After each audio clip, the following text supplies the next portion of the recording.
زجر أقلمه وخبر شما غلي جرم بي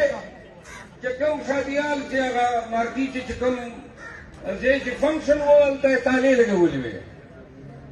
او بیا جكم دي دوام چرته یو مشر دي کې تاسو غونډه وا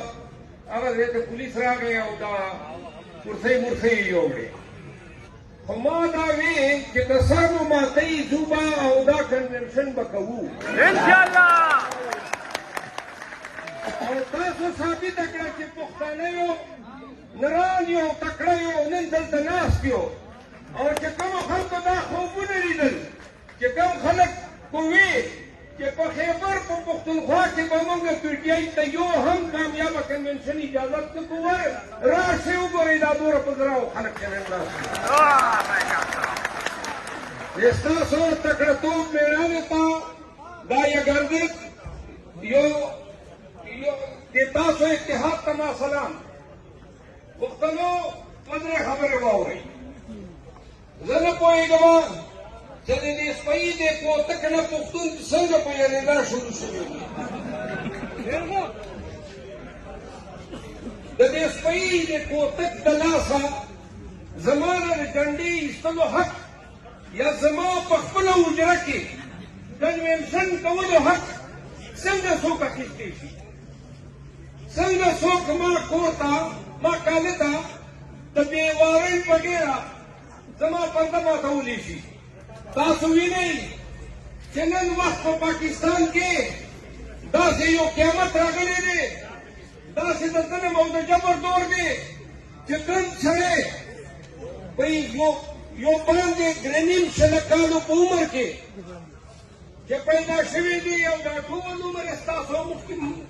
مونږ ته وړاندې دي هسپتالونه یې جوړ کړل یونیورسټۍ یې جوړې کړې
إياك نعبد وإياك نستعين زما د 400 د پیښور نه راغلي مرګري زما ام پی ایګان زما ام ان ایګان زما د پی ټی آی څومره ورکران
Gracias.